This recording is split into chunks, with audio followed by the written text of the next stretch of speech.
The 1960s and 1970s marked a period of intense confrontation and uneasy coexistence between the United States and the Soviet Union. This era, often referred to as the later Cold War, witnessed some of the most dangerous crises in human history, pushing the world to the brink of nuclear annihilation. Yet amidst the tension, glimmers of hope emerged as both superpowers explored avenues of diplomacy and arms control. This period was about more than just two superpowers locked in an ideological struggle. It profoundly impacted American society, leaving an indelible mark on its foreign policy, domestic politics, and the collective psyche of its people. From the streets of Saigon to the divided city of Berlin, the echoes of the Cold War reverberated across the globe.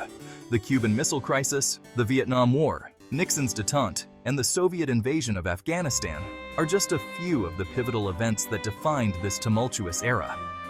Understanding this period is crucial for comprehending the complexities of the Cold War and its lasting impact on the international order.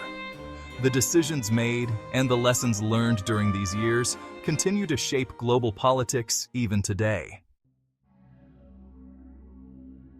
In October 1962, the world held its breath as the United States and the Soviet Union stood on the precipice of nuclear war. The discovery of Soviet ballistic missiles in Cuba, capable of striking the U.S. mainland, triggered a 13-day standoff that tested the nerves of both superpowers.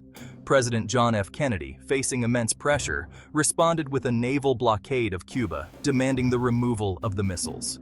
The world watched in dread as Soviet ships approached the quarantine line, raising fears of a confrontation that could escalate into a full-blown nuclear exchange.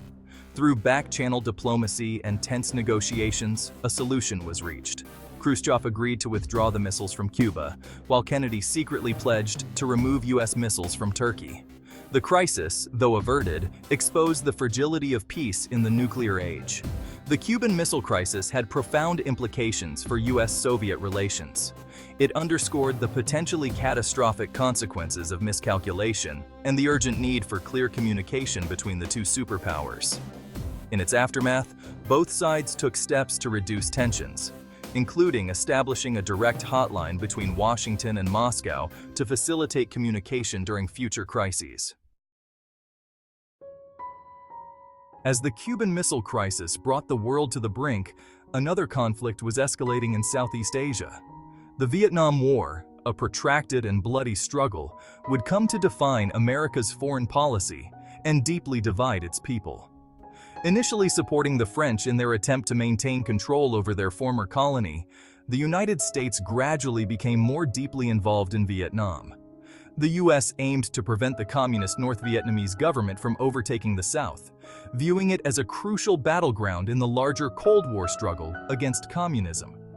The Tet Offensive, a surprise attack by North Vietnamese and Viet Cong forces in 1968, proved to be a turning point in the war.